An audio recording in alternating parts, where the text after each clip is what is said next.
Hey guys, it's Ray. Welcome to Thor, episode 11. We talk about Star Wars The Last Jedi, which is frankly, a slap in the face to Star Wars fans everywhere. It is the worst Star Wars film that I have seen, and we're going to be going in depth about it, and I'm going to talk about what I would have done differently with Z, and it's going to be a really great episode, so you definitely want to check this one out.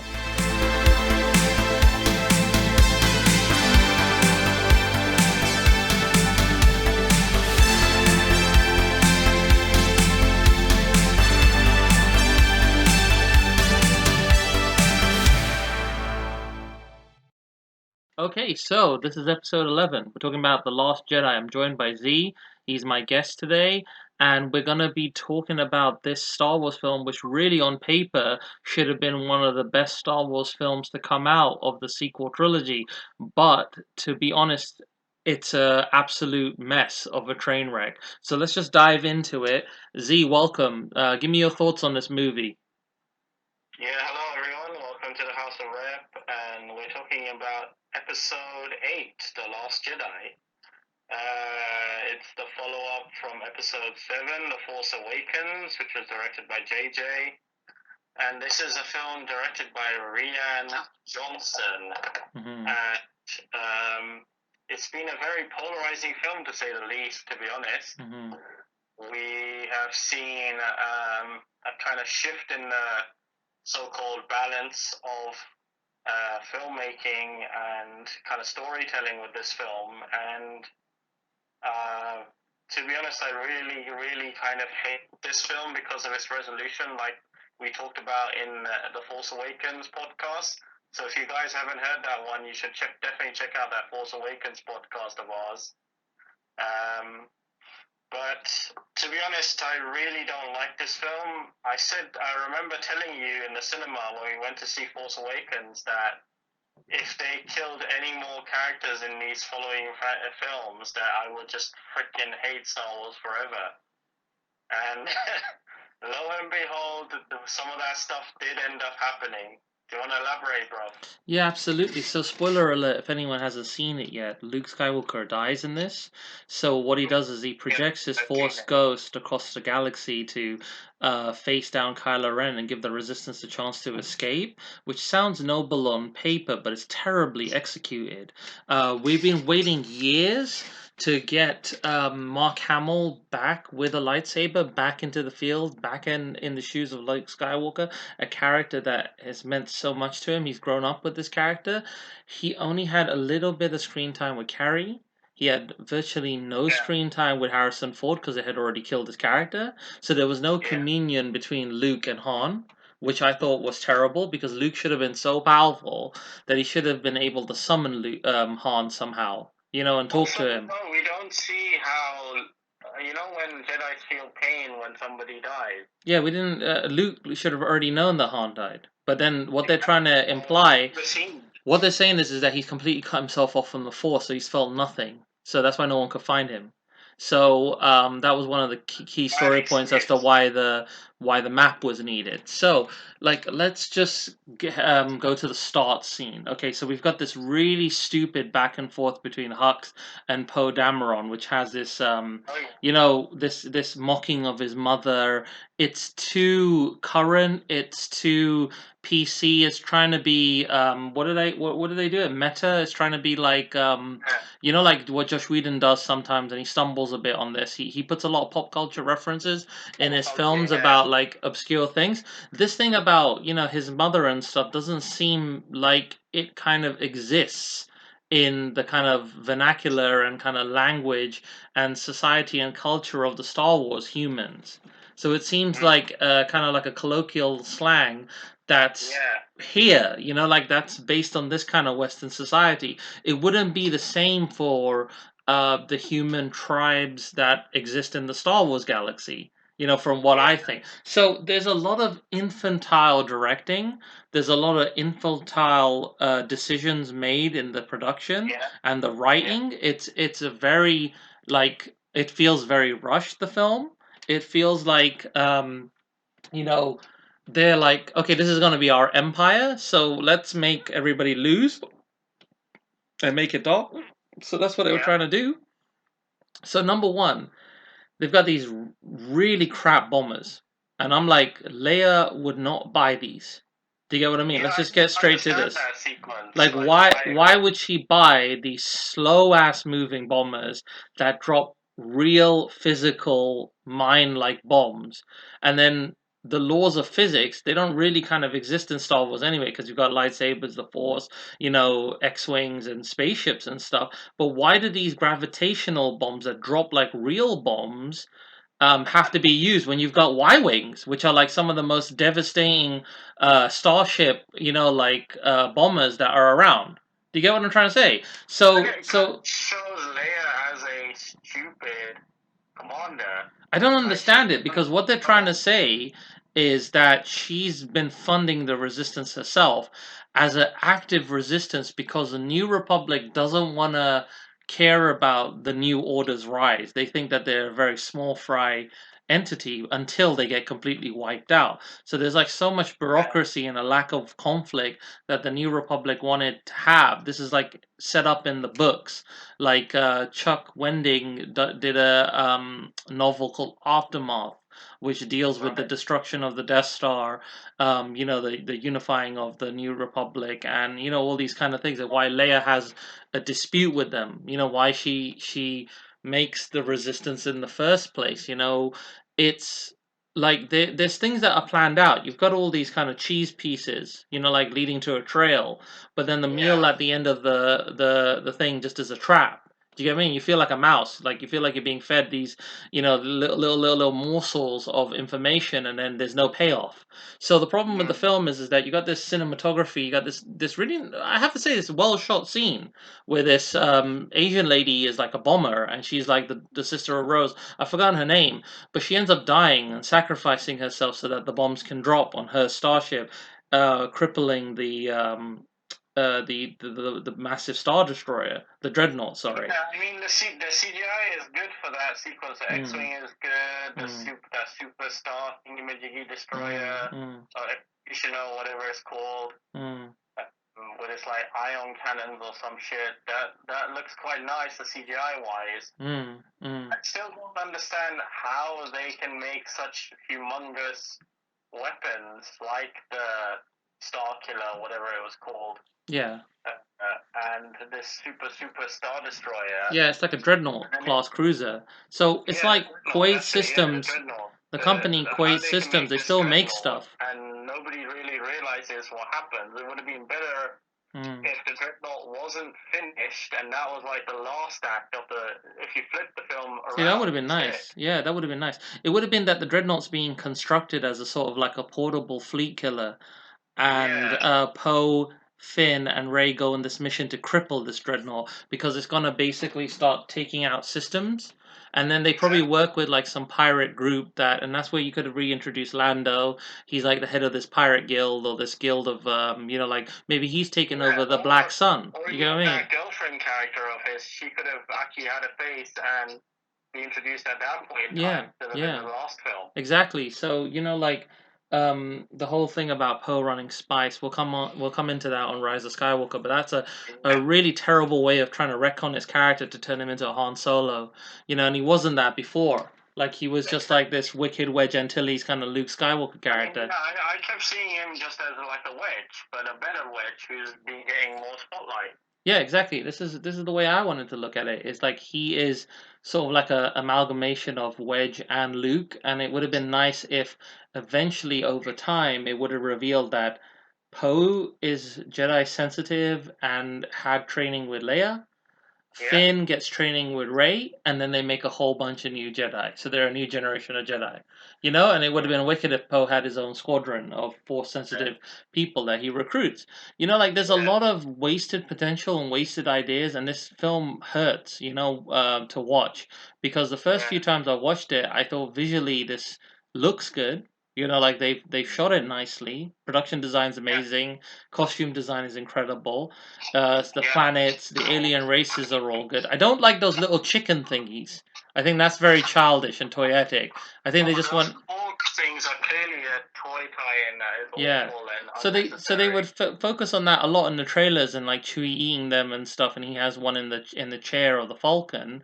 You know, they had a lot of that. They had Chewie do more things in this film, which was kind of cool.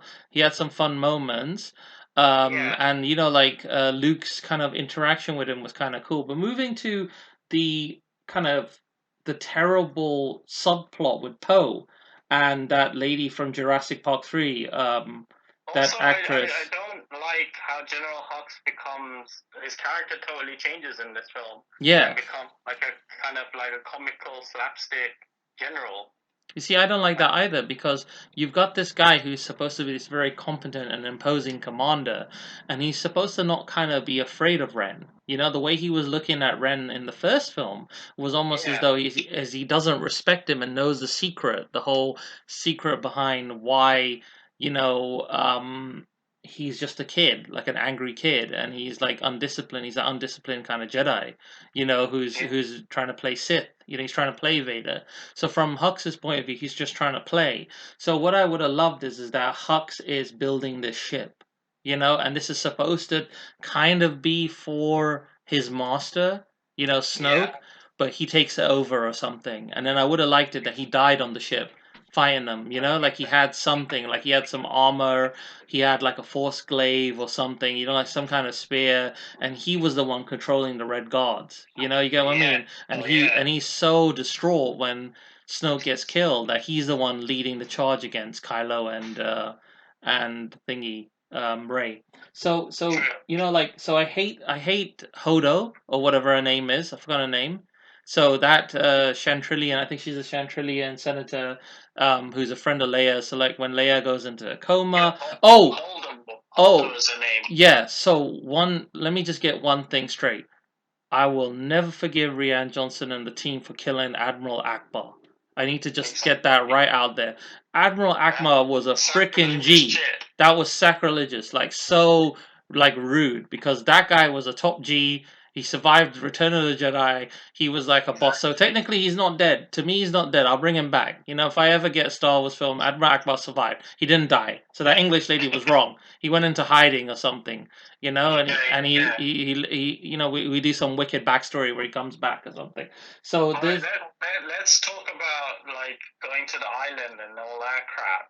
yeah. So when they come like straight back to the film from the Force Awakens, he just throws his lightsaber, which was really stupid. Is that after the X-wing bit at the start? Yeah. What happens is that first battle scene happens and they get crippled, and then it cuts to Arch-To, the planet, where he is, and then he just throws his lightsaber off the mountain or something. It's like a UPS delivery or Amazon delivery for his lightsaber. Yeah, and he's like, forget this shit. No, fuck this, I didn't order this one. Yeah.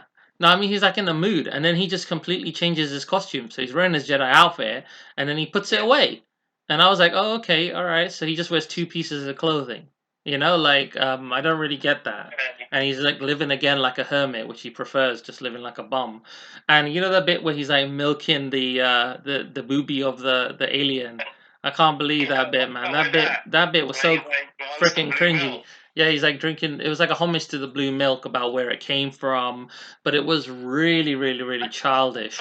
I thought the film was picking up pace when he was like dangling on that large stick. Yeah, and fishing and doing all this wicked shit. Being all melodramatic and the lightning and the rain. I thought Luke was gonna do some superhuman shit. Yeah, But then he goes and gets some fucking fish and starts cooking it like a hobo. See, all of that, yeah, was developing good, but I thought that, you know what, he's like a Master G. He's so in tune with his skills that he just decides, you know what, I'm just gonna come and save the galaxy again. I don't care. Do you know what I mean? Like she kind of rouses him back. So it tries to be smart, and this is that typical bullshit that I see from certain filmmakers who are in this kind of indie scene. Yeah, it's like you know what? I'm gonna be really smart, okay?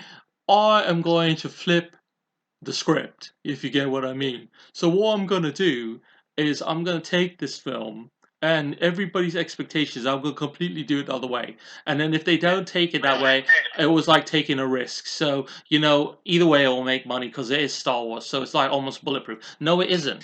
You know, you had basically one job. yeah, and this was to make this film, yeah, a beautiful, fun roller coaster popcorn ride of magic, wonder, and mystery, right? And you didn't do that. Canto Bite is trying to be like a political thing, and it doesn't work because you're trying to say that through the voice of Disney, which is a massive conglomerate. So what you're gonna do is, if you're working for Disney, build something that's Disney. You know, build something that's really good that people are gonna like. If you want to make something that goes against the Star Wars kind of the grain, go make another TV series that explores a seedier or a different side of Star Wars. Don't mess around with a prime Star Wars film. Do you get what I mean? Yeah. This is like one of the only chances, yeah, that you're Still, gonna see the old generation in action. So you should have had them yeah. interact more and done stuff. It's like, he spent a lot of money on the last film trying to fix the problems of this film because it's so Yeah. bad. Like, there's just so much that's Only unwatchable in this holes movie. as well. Yeah, there's just too many things. Snoke's never explained until the next film that he's a flawed clone of Palpatine. Palpatine's controlling him through his body. Weird stuff like that. Yet he sounds like Andy Serkis, so that's weird. You've Yeah. got the Red Guards who are formidable looking but can't fight for crap, so they're losing all their weapons and throwing their Well, weapons we'll, away. we'll get onto that bit in a minute, but I just wanted to say that there's three elements in this film that really leave massive holes. Hmm. And, What the are they, bro? first one is obviously like no explanation of Leia's progression in her power while the actress was still alive. They could have had an opportunity to show her powers better. Mm. And the second element that they've left out is Benicio del Toro's awful character of this kind of That like was horrible. That was a waste of his talent. prison kind of thief Yeah. who switched him over. That doesn't get resolved ever, Yeah. which is been retarded. Also, And then the last one is obviously Captain Phasma again, doing a massive plot hole like the first film did. And then Kelly Marie Tran, who plays Rose, she got a mauling in it when she just did a perfectly fine role. I didn't have any problem with her character. She had some weird bits near the end where she did that thing where she kind of smacked into Finn and whatnot, and then kisses him, and that's just really poor directing. I mean, she should have been this badass mechanic who can do like the stuff that like Chewie fix the hyperdrive. She should have done something cool like that. Like there's a whole bunch of ties after them, and then Poe's like, "Look, I need them shield," and she's like, "Oh, this Millennium Falcon's an antique." You get what I mean? And then she glues stuff together or something so they can go into hyperdrive or something. She could have had cool moments. And her and Finn could have done some turret action. Like the two of them or something. Yeah. Yeah, so there's a lot of things, missed opportunities. I don't like Luke. Luke's just like this like bum who just hates everything. He hates the Jedi. He hates that it failed again. He's just so bitter. And there's this like growing trend But there's no reason for that. That's the problem. Yeah. There's no reason for his character to go that He wouldn't be that stupid. down and that dark. Okay, there's a flashback of him trying to like help Ben or kill Ben, or I don't know which flashback is actually accurate because the director can't fucking make his own mind up. That's classic Rian Johnson kind of like point of view kind of stuff. He did that in Looper. Looper, I have to say, yeah, that a lot of people say that Looper is so good. Looper is nothing special. That movie has so many weird kind of like ideas in it, yeah, and it's kind of stuff. It just got big for no reason. And this kind of helped propel. It only got big because of Brick, isn't it? No, but Brick is a better film. Rian's a much competent director in Brick because he had limitations. Yeah. And then this one was cool. So this kid apparently becomes a psycho, and Bruce Willis is supposed to kill him or something. That's why I want to kill Bruce Willis. It doesn't make much sense. The stuff, like it's got some mistakes in it. The film with the plot, but that's a conversation for another podcast. Going back to this, let's talk about Rey's development and how poor it was. Yeah, so basically, Rey's arc is that she's trying to find Luke. She's disappointed to meet her hero, so they're trying to do that bullshit now where people are meeting their heroes and their heroes are not sages and wise masters who help them.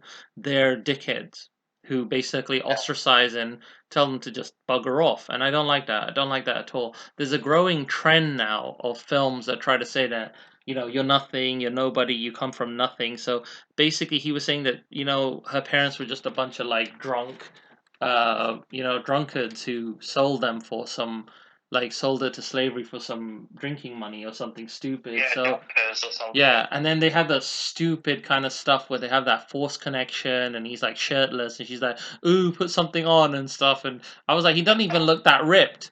He's not like he hasn't even jacked for the role. He can't put on any weight or anything. He just doesn't look physically imposing or anything special. Kylo Ren, Driver It's just like he's doesn't do trying to anything.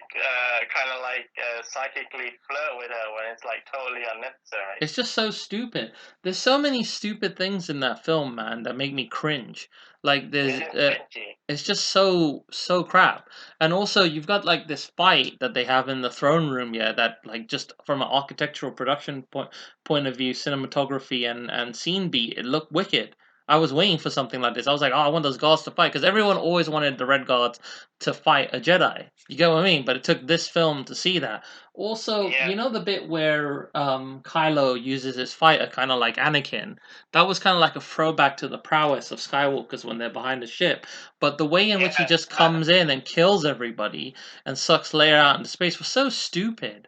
It was just so that dumb. that bit was so stupid because I didn't need to see a freaking Mary Poppins moment where she's like flying back into the fucking ship. Oh, so you can fucking kill Akbar, but you can't fucking kill Leia because she's fucking Mary Sue Poppins. What I don't like about that, yeah, is that, if somebody could have shouted, the shields are going down, he's about to attack, and she's feeling the connection with him, she could have done this wicked thing where she held the entire bridge together after it blew up with the force, and Akbar and Yeah. everyone's floating, and she pushes everyone to the airlock. Do you get what I mean? That would have been such a wicked scene. What I would have done, yeah, is that she basically force pushes everybody out of their chairs, and they all go flying into a pile, into a corridor, and then basically she seals the door and then gets blown out into space, and then you think she's dead, but then they retrieve her, but she's in some kind of force meditation. So instead of basically having her pull herself to the ship, they retrieve her and she's just cold, and then she takes time to kind of heal. Mm. It just would have worked out a lot better. It would have been a cooler scene. And It's also quite a bad decision to do that. And then what we ended up seeing in Rise of Skywalker, I won't spoil that until we do our podcast, but it was a bad decision from the get go to do that because that back and forth between him and his mom, Solo, Kylo Ren / Thingy Mojigi, the bit doesn't make any sense because nobody's like trying to attack him. He's got like free reign to get close to their ship. There's no X-wings. Where the fuck is Poe? Why isn't Poe the X-wing trying to fight him? Bro, we would have had an awesome dogfight between. That would have been wicked. That would have been so cool. And then the other thing, so you've missed out on that. You've missed out on the fact that Poe and him could have been equally matched in the fire, and then he cheats in some way. The hangar just gets completely decimated. So we're cheated of that. We're cheated of that face off. And I don't like that. We should have had Black Squadron fight Kylo Squadron. You get what I mean? So the First Order Squadron should have fought them off. There were so many good bits in the other one. I mean, JJ, with all of his faults in the first film, was still paying a lot of fan service and basically making something that was like a nice kind of ride, like where good stuff happens. The Resistance seemed like they're fighting and stuff. Yeah. It felt very Star Warsy. It honestly feels like a backwards empire, except it's got no cool carbonite. It's got no kind of cool final battle. It's got no cool Cloud City. Yeah. It's got no cool kind of training scene because like they kind of felt like they were saving that all for the last film.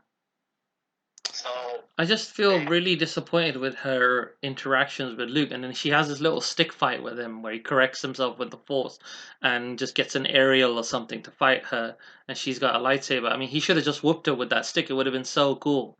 She tries to like saber the shit out of him, and he just grabs it and goes, "This is mine," or something. You know what I mean? You got to earn it. It would have been really nice, and then he gives it to her at the end again. So instead of him just cutting himself off and she leaving, realizing that he's not who she thinks he is, and then he comes, he pulls out the X-Wing in Rise of Skywalker. He should have just done that in this film. And he should have gone, even if he was going to die, he should have whooped everybody And then in the end, he just gets taken out by Kylo in some kind of sneaky back kind of sword way or something. I don't know. Kylo stabs him from behind because he's like a coward or something, and then made him irredeemable. But personally, I wouldn't have done any of that. I would have just had Luke whoop him, and he lost his arm or something. So it's like another Skywalker losing his arm or something like that. Just repeat that stuff. If you're gonna repeat anything, just repeat that. Have Kylo lose some of his humanity a bit more. Like Also, the thing in Last Jedi that I hate the most, that kind of made me start to hate the film is when they abandon her backstory so much that they just make her fall down some massive orifice. Yeah, that giant black asshole, isn't it? Yeah. And she just looks into a pile of mirrors, and then there's a bad CGI sequence. That's weird too. That's just weird as well. I don't know. I don't get it, bro, either. It's a total mind. It's trying to be a mind fuck, on the senses, trying to be a little bit IE and out there, like the kind of the corridor scene. But the stuff that happens in the Rise of Skywalker just happened in that one. She should have just fought a evil version of herself, or something. That was strange. And that's not even doing that is not smart. Even in the third film, I thought that was unnecessary too. Yeah. There's just so many. You could have gone down a smarter path where she could have at least fought something like Four Shadows of Snoke or something. Or that would have been cool. That would have been cool. When you defeat a foreshadow of one of your parents, you tend to see what they look like or something like that. Yeah, or there was some kind of creature that she's seen, like a nightmare creature. It looks like a giant Sith, like an ancient Sith, and she's fighting that Sith ghost, and then basically she sees the light, or she hears the light voices of Obi-Wan, Mace, they're all there in this kind of in the cave, and they talk to her. So that would have been a nice way to guest star a couple of people, and they're just telling her that she can do it. And I don't know, man. It would have been nice if Luke was the custodian of their spirits or something. And that place is like one of the first Jedi temples. The bit with Yoda just seems a bit forced. We've got to shoehorn Yoda into this again. That was nice. It was nice seeing Yoda, and some of the stuff he did was cool. But it would have been nice if actually R.E.P is a force well. So it's basically a pit stop where everyone goes, where they can hang out if they become one with the Force. So it's very strong in the Force. So when she fights the Guardian of that thing, which is kind of it looks like a Sith kind of monster, she defeats it. She's able to gain access and prove herself enough to commune with them. So she's gotten past the darkness that was inside her. So she's able to sit there, float, and I would have started the film off with a wicked scene where the camera was turning, and she's in front of this ethereal looking energy. And it's pull focusing, and it's a deep pull focus, and she's opening her eyes, and she's feeling the force all around her.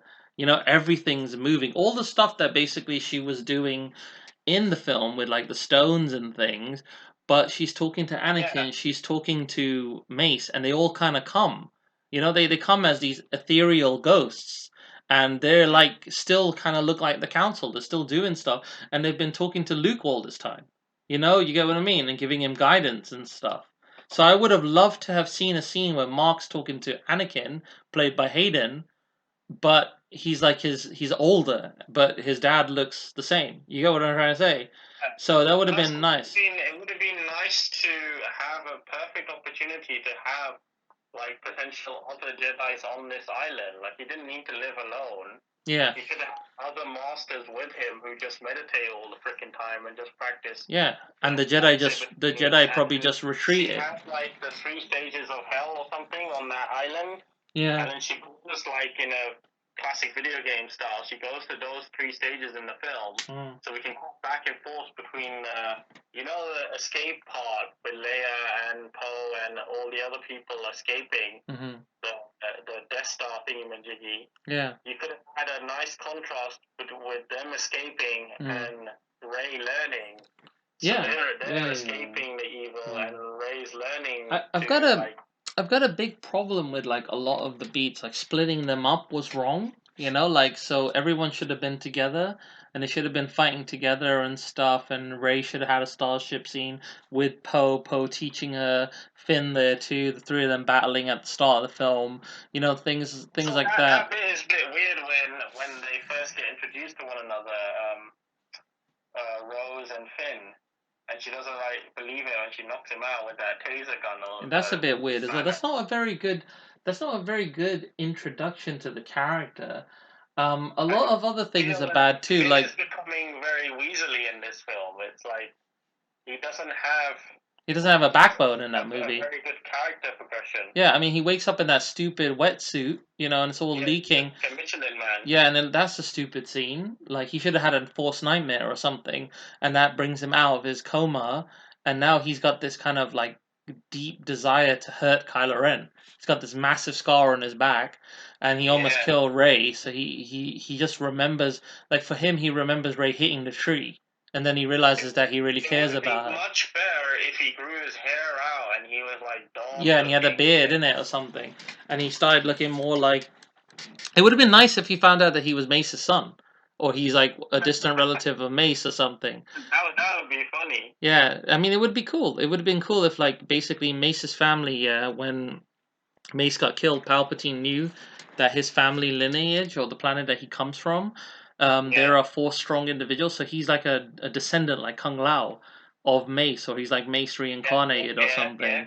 You know, they were gonna toy around with the idea. I remember this rumor that was running around that Rey was supposed to be a reincarnation of Anakin, but she's like a woman now, so her gender changed, which still seems like a better idea than anything that they did. Even though it's not a good idea, it's still better the idea of like a circle, like the Force has a circle, like a karmic cycle.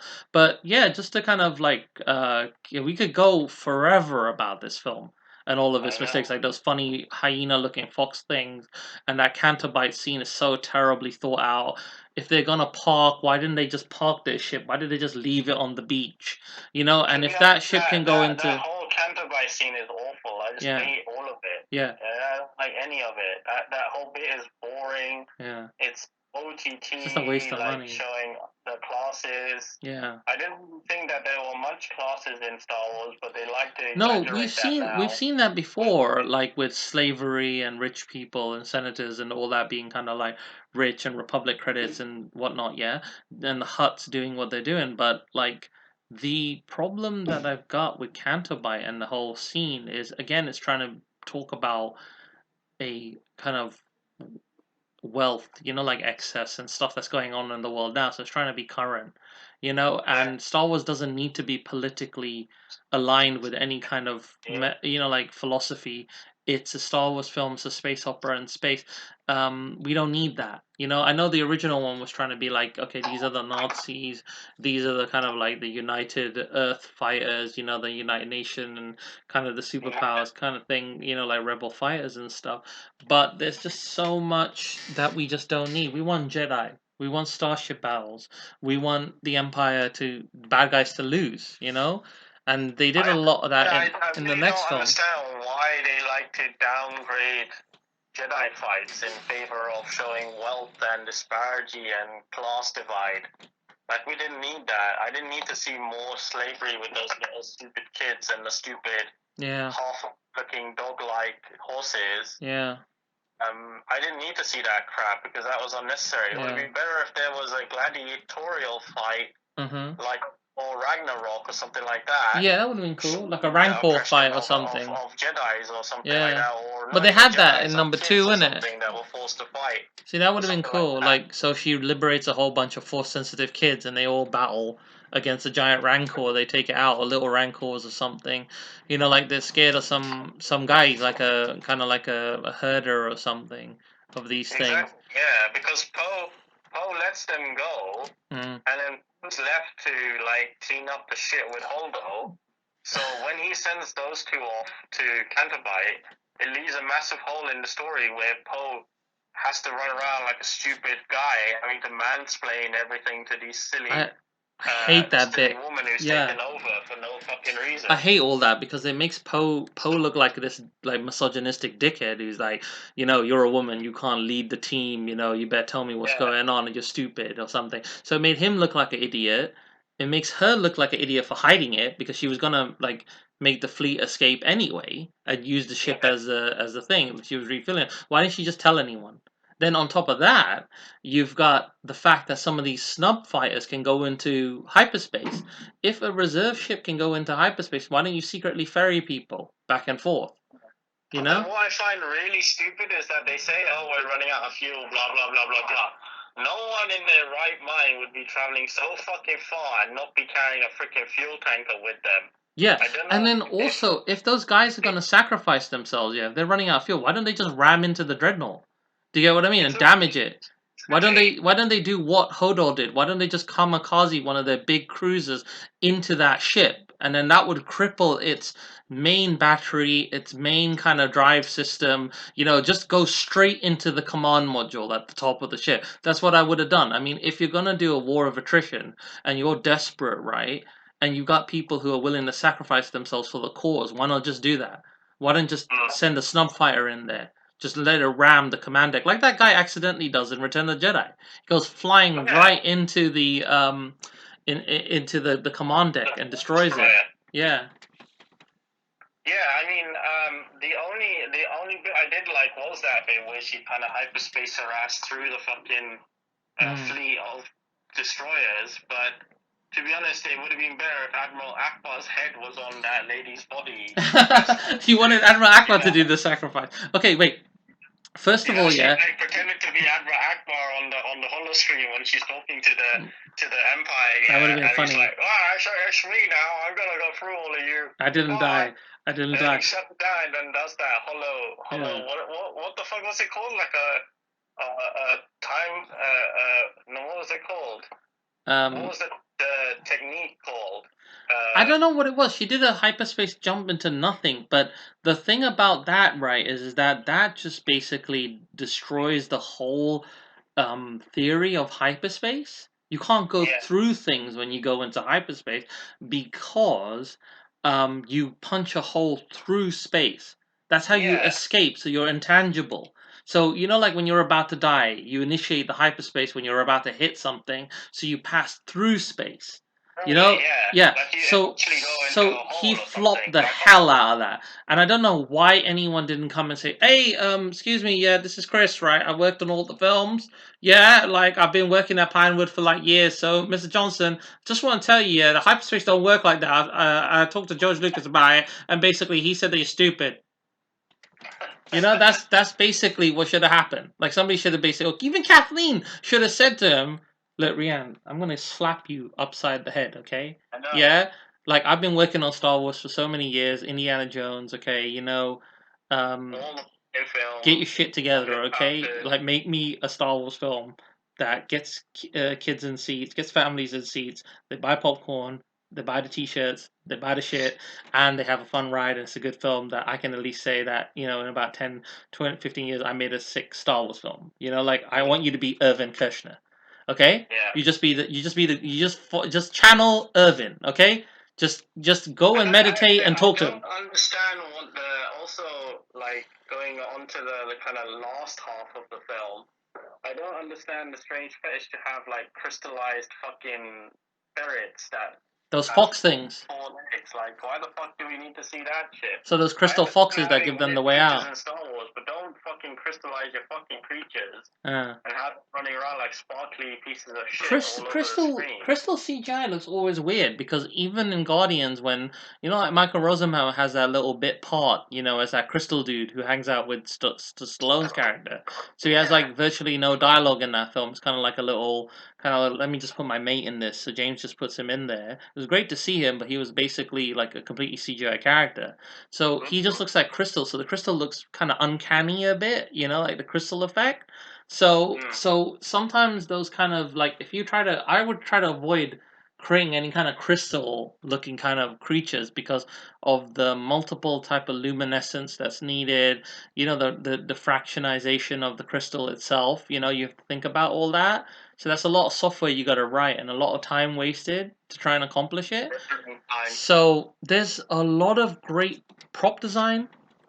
There's a lot of great puppeteering in this film, but wasted in the wrong places. Yeah. And on top of that, you've got the Praetorian Guards, the Red Guards look great. The weaponry looks amazing, but they don't fight effectively. Yeah. Let's talk about that sequence. Yeah, so you tell me your opinion on that scene, and then I'll dive in and give it my 2 cents. Okay, so what's the scene before that? What happens just before that? Well, she's taken to go see Kylo Ren to try. She wants to redeem him, basically the way Luke was redeeming, his dad. No. I know that bit. She gives herself up to Kylo, and then he takes her to Snoke. Yeah, so Snoke's torturing her. Are they having the battle? Are they having the space battle, kind of like the other bit before that?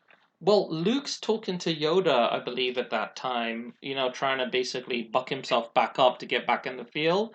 The fleet have already escaped, and the massive dreadnought has been crippled, but no, dreadnought hasn't been crippled yet because Snoke dies after that and she escapes. So Hodor doesn't do that yet. They're still trying to get away, but she's shooting, Snoke's shooting the reserve ships.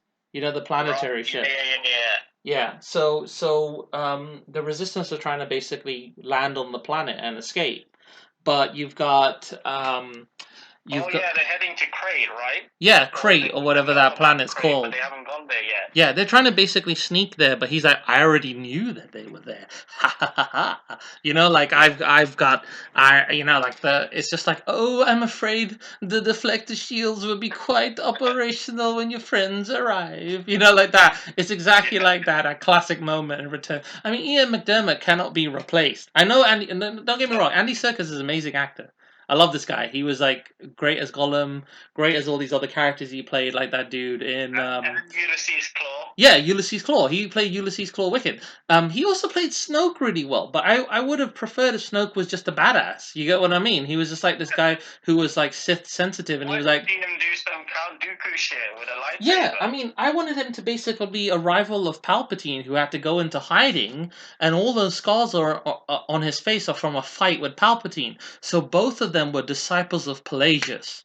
Now, how wicked would that be? That doesn't get explained, the scar on his face. Yeah, but that would have been wicked, right? What I just thought. If he was a disciple of Pelagius and they had a duel a couple of years back, and then Emperor Palpatine, Shiv Palpatine thought he killed him. Do you get what I mean? So after Shiv died, yeah, here comes Snoke going that, oh, motherfucker, I'm your cousin, or something, yeah, you tried to kill me, I survived, and I took over your empire. That would have been better, even. That would have been, yeah. So there was like a blood feud between the Snokes and the Palpatines. Going into that sequence, the thing is that I did like about it was the kind of like build up at the start, where he's kind of like torturing Rey. That was good. His force power, showing how good his force powers are. But how come he's so powerful? Like Luke, he can project himself through his clone. If this is Palpatine we're talking about. But then he can't see the lightsaber turning on, or all that kind of stuff. So, the Force. I mean, what I don't understand is that Snoke. Well, I'm just talking about Snoke as an individual character. Don't think about the fact that they retcon it with Palpatine and clones afterwards. I'm just thinking in this movie sense, for the sake of this movie, Snoke was becoming. We were starting to see a character develop, like evolve in the new trilogy of like being this big bad, because you always got to have a big bad in Star Wars. That's the whole gist of it, Yeah, of course. It's been there in the original trilogy. It's been there in the prequel trilogy.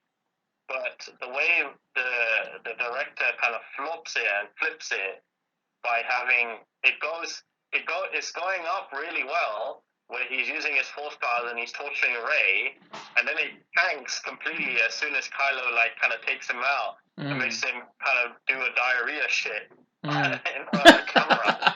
It does kind of look like he's taking a dump in it or something, or someone pokes something up his ass or something. Makes that funny face, and then they have that stupid fight. Yeah. Where I swear, like Rey dies like 10 times. I know, she was so exposed to a lot of stuff, right? Like imaginary blades that disappear into thin air, where her head could have got lopped off her. And why did they slow the fights down again, like Return, where everything's heavy? Like, they're trying to act like his weapons are heavy again. Like why these red guards have these silly weapons that can kind of like deflect lightsaber They've things. always I mean, had granted, okay, they've always had stuff like that. Yeah, they've always studied the Jedi arts, and there's always been like a group of people and different types of variations of those weapons. Like the Jedi trained with other species who basically made these kind of force lances, these light pikes and things. These electrified lightsaber resistant weapons because Palpatine's a Sith in it, so he finds a way to use it. Like he was studying how the Jedi do stuff. So the thing is that on paper and visually that bit looked wicked, and then the choreography, the fighting was just so crap. These guys don't flip, they don't fly. You don't see Ren and Rey do kind of like tandem fighting, like so she could have jumped and flipped over a shoulder, and then she throws a lightsaber and he grabs it. More stuff like the classic Duel of the Fates and Phantom Menace where people are flipping about. Yeah, we want to see that. We want to see, Rey's young. She's a young Jedi, so she should move around. She should sweep under a guy, take out his legs or something. You get what I mean? Like, I don't know why that guy went flying into that machine as well. He just kind of fell into it and got grinded up into one of those power reactor thingies. It was like a generator or something. There's a lot of weird things, and like the other guy just throws his whip away or something. I don't know what happens. It goes flying into the wall or something. Like one of their things. I find it really funny that there's an edge to that room. And you fall off the edge. It just feels like a video game. Yeah. It's really strange. It's like somebody didn't construct the level properly. And it's the same thing with left the hole off the edge. Yeah, and like while that fight's going on, you got Finn facing off against Phasma, and you're building up this showdown, and then it ends on such a whimper with him just kind of blindsiding her in an unfair kind of way. So he falls off the elevator shaft, and then Rose thinks he dies. And then they use like an ATST or whatever later or something. But then Captain Phasma just gets kind of bopped in the face so hard by Finn. And then he's like, I'm the best Phasma, you're a bum. And she's like, ah! She just fell. She's like, I can't take it. And then she burned to death. And I thought, she's going to return in the next one, right? But she didn't. So that was a bit silly too. To be honest, her death is even worse than Boba Fett's death. Because it's such a bitch out. It's like both of them are bad. On a level, even Boba's death seems more noble than Boba's death is so hilarious. When I was a kid and I saw it for the first time, I laughed. But I didn't realize that Boba Fett was this badass, And so you built up Boba Fett as this like badass, only for him to kind of just get hit by luck from behind by Han and get kind of, in a way, Han got his revenge on him. Yeah. But at the same time, it's kind of like, meh. You get what I'm trying to say? Like, it's such a kind of missed opportunity for Luke to face down Boba. You know what would have been cooler, if we saw a couple of Mandalorians, yeah. Mandalorians on Canterbury, and they helped, what's his name, Finn and Rose, find that stupid tulip guy. Yeah. That the Mandalorian itself, is everything the Last Jedi should have been. So that bit where the Mandalorians are just whooping ass, Jon Favreau and me, I should have directed this film, man. If I had the chance to direct, this is like one of my kind of pains about being at the level I am. If I could have directed this film, I really would have just, worked myself to the bone to make this film right. I mean, Star Wars is such a big deal. I don't like that bit when they're both using their force powers to get to the saber.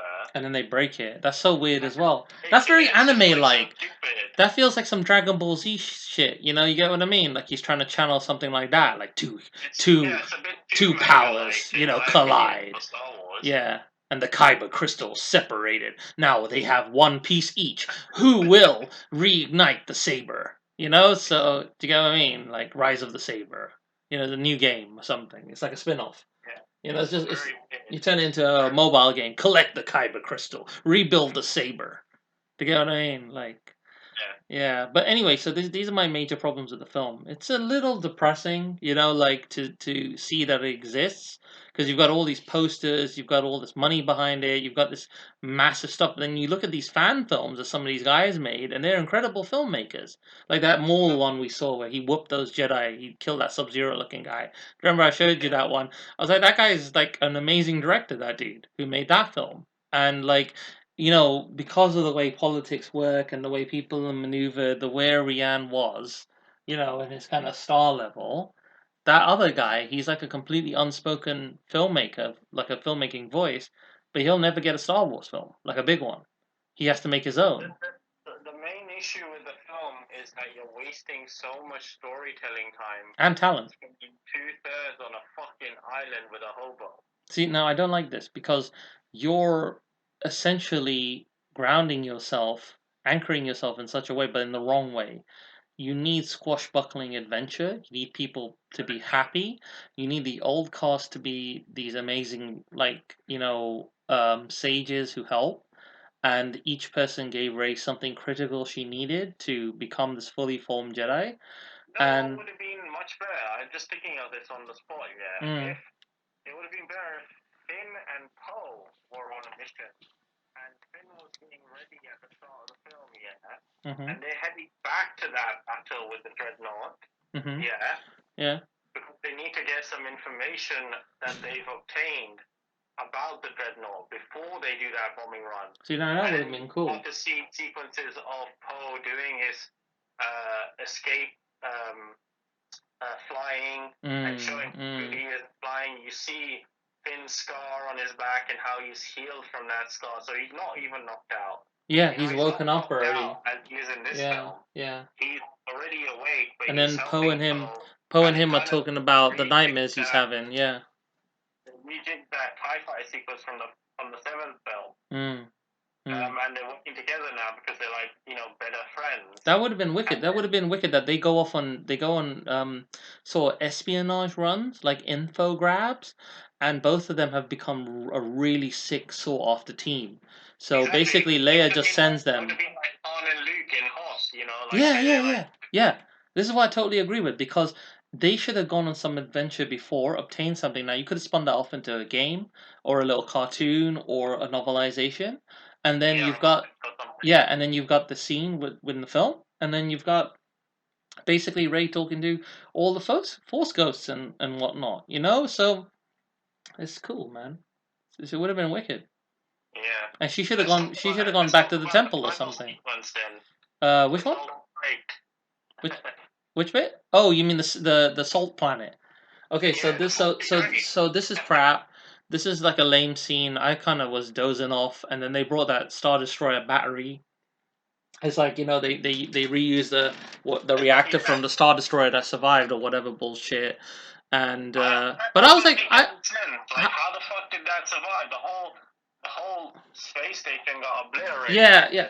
Now my understanding of this, is that it's neither of the main cannon modules from the actual Death Star. So it's not the array, the laser array from both Death Stars. It's the same technology.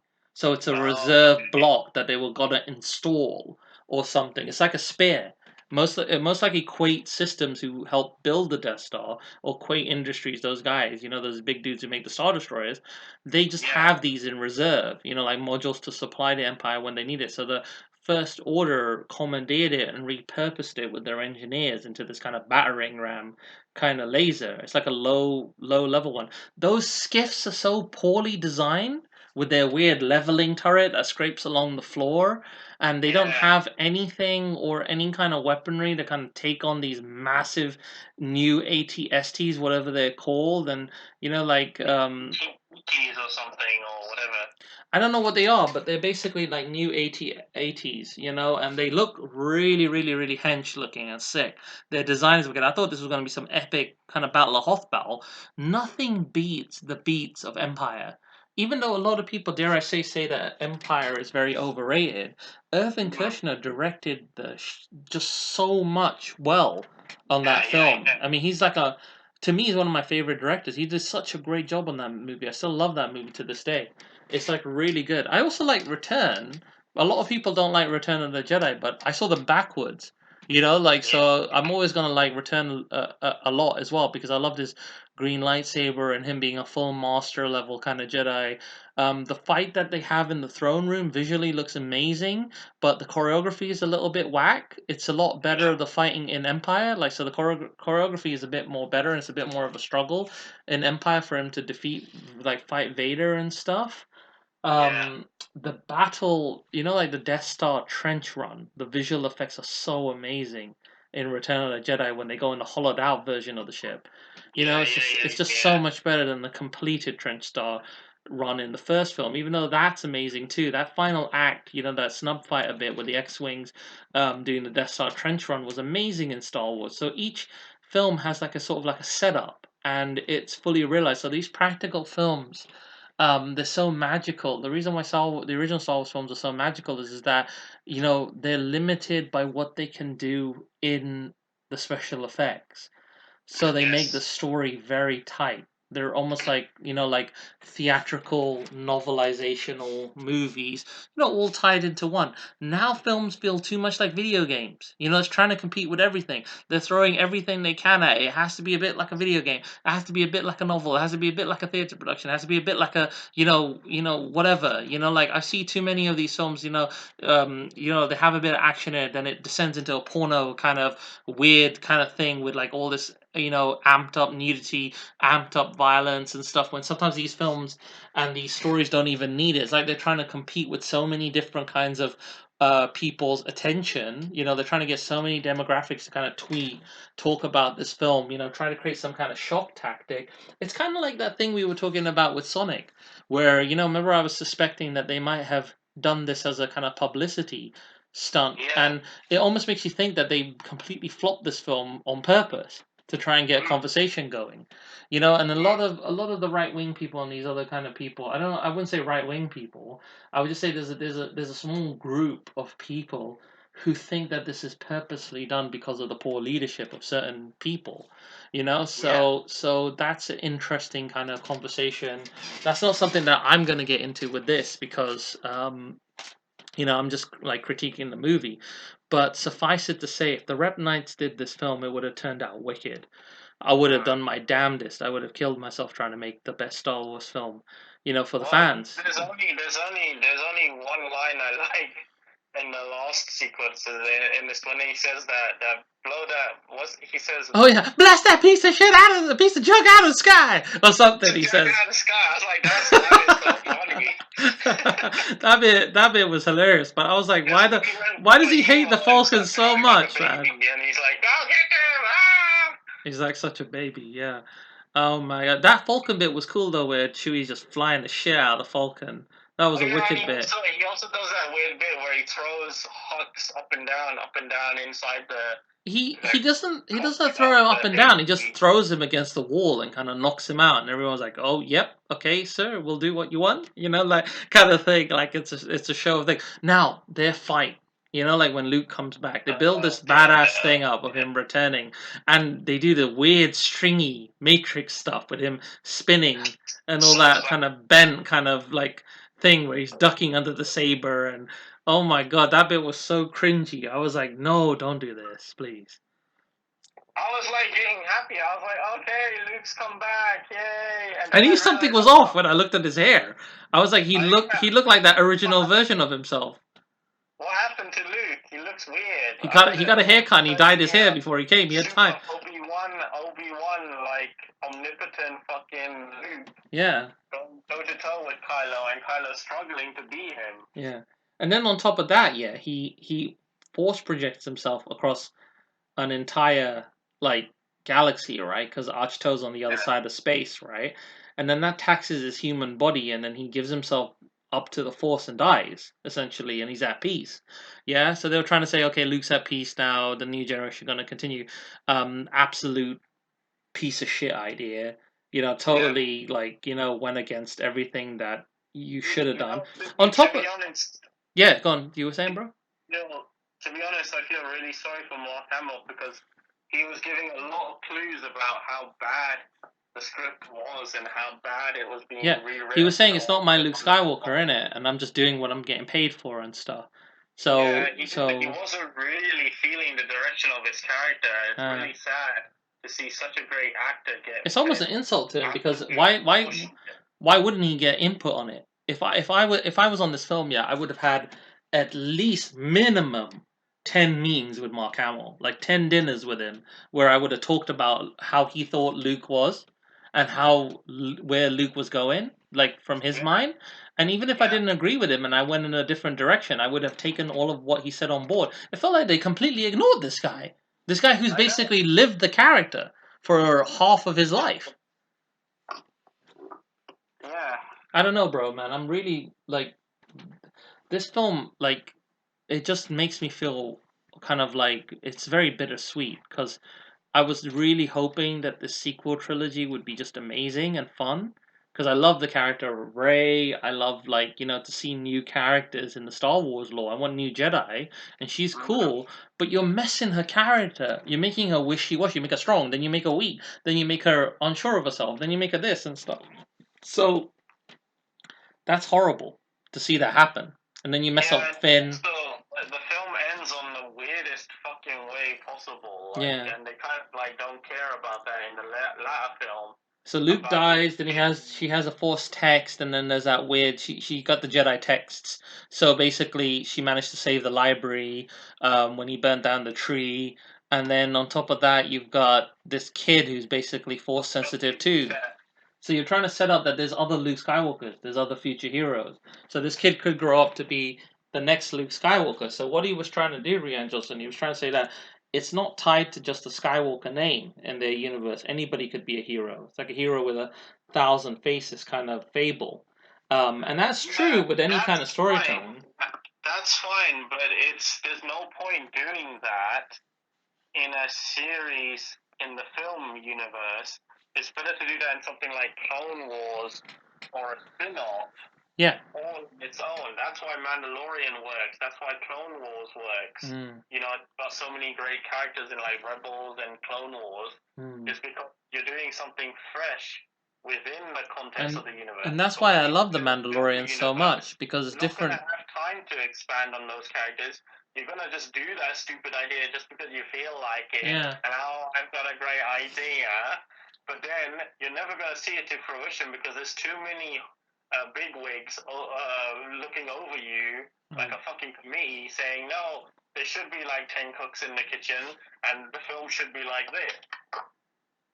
Yeah, bro. I don't know, man. They dropped the ball on that. Hopefully, one day we get to have a little go at Star Wars, and then we can really fix it. Probably I'm just gonna scrub these films from canon. So I don't know how you can fix this. It's pretty bad. Scrub it hard with a giant brush. Yeah, no, I literally will have a press conference and say that this is Legends now. So these films are basically alternate reality, like Terminator, and basically Luke never did this, and my ones are canon now. I can say that if I wanted to. If I could get into a position where I could sit down with Kathleen and JJ and all these guys and say, look, okay, this we dropped the ball was dropped basically, but it wasn't dropped on my watch. I'm a fresh pair of eyes. I've got a lot of heart and soul. I love film. I love this stuff. The R.E.P Knights and us can write something for you guys that will blow people away. People will love this film. Yeah, this franchise I'm building. It will bring back that glory of Star Wars. This is what you want. And it will automatically sell toys. It will automatically break box office records because it will be made with heart. It will be made with love. Do you get what I mean? For the franchise. So this is the problem I have, and I just hope one day I get to show everybody who, not just whoever's listening to this podcast, but just generally because it's my passion to become a mainstream filmmaker and make these films, because film is my life. I love this stuff. Yeah. So we both love the shit out of this stuff. We love films. We love making and telling great stories, and we everything we do is trying to build up to this so that we can know these people. I mean, we want to be mentored under these kind of people and say that, look, you know what? With all due respect, I think I can run with it. Just give me the shot. Give me a shot on something small. Give me an episode of Mandalorian.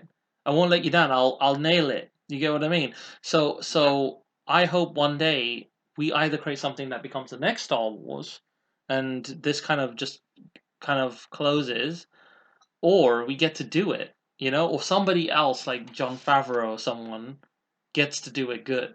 Because I think John's Yeah. a great guy. I think he's one of my favorite directors, and he's just a great person. I'd love to just mentor under him and learn from him.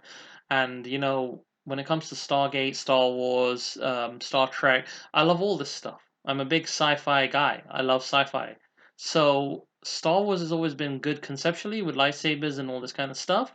We need Yeah. more of that. We just need more of that. So let's just like wrap it up. Yeah. So give me your rating out of 5 shields. What do you think this film is? I will give it a 0.5. 0.5. That's very low. That's one of the lowest ratings we've had so far in the House of Rep. Yeah. So I think I'm totally justified because, as I mentioned before, like I predicted to you when we saw Force Awakens that I wouldn't be happy if this and this happened. yeah. And that ended up happening, and the film just didn't live up to my expectations. I was expecting a lot more, and I just got too much political back and forth in this film, and too many hidden messages, Yeah. and storytelling for me to like it. Yeah. Poor kind of hammy acting. The visuals aren't all that great. Some of the CGI is fantastic, obviously because it's still ILM, so they know what they're doing. Some poor sequences. It just doesn't make me feel interested in the Star Wars films, which is a real shame. Yeah, it kind of almost puts you off it. Like you're like basically suffering from Star Wars overload. Like they're trying to cram everything down your throat. Here's a TV show. Here's a cartoon. Here's a CGI series. Here's some books. Here's everything. Just buy everything. Just like And I'm like, look, dude, I just want to see one film. I just want to take some popcorn. I want to chill with my bros. I want to chill with my I just want to take pre to this thing and take mom, take dad, and just like freaking have fun. It's just a family film. Yeah. So what can I do, bro? Well, what would you give it? I give it 1. 1. Yeah, I give it 1 shield because like Mark's in it, Carrie's in it. It's the last time we see them both portraying their characters, and the cinematography, some of the production design. That the guys at Pinewood are so amazing. Oh, actually, there's one bit that's kind of good is when Luke comes back as the kind of like badass Jedi for like 10 seconds, and he gets to see and yeah, that's the bit I was talking about earlier. Basically, I was saying that when he came back, he just looked like a total badass, and he's like, Master Luke, and he's like, yes, what's up, man? I'm a G, like he looked like, and then he was like, hey, you change your hair and stuff, that was nice, but that was about it, man. The thing is that there's no R2 there, if I remember correctly. R2's off still, isn't he, or something, or what? Or is he with he's with Rey, or I don't remember what the hell's going on. I think R2 is at the start because they get the map, right? Oh, no, sorry, that's Force fucking Awakens. I really just can't remember now, but anyway, forget it. So, so it just gets an aggregated score of 1, from us. So, yeah, bro, thanks for, tuning in, chiming in on this podcast. I hope one day we get to make something cool. So, what can they do? What happens when you stumble? You get back up and you try again. So they tried with Rise of Skywalker. In the next podcast relating to the Star Wars films, we'll talk about it. So yeah, this is this episode 11 or episode 12? Sorry, I was completely mind blanked it. I think we're on 11 in terms of our podcast. Yeah, because I remember doing a little tribute kind of one for Rishi Kapoor because he passed away. So that was the last podcast. So yeah, I'll probably fix that. I'll find out what the number is because I'm just totally mind blanking it right now. But yes, I just want to thank my audience for listening. Hopefully it grows more. And stay tuned for the next episode of the House of Rep. So thanks to you. Thank you. Thanks everyone for listening, and we'll look forward to the next one. Yeah, we'll catch you on the next one.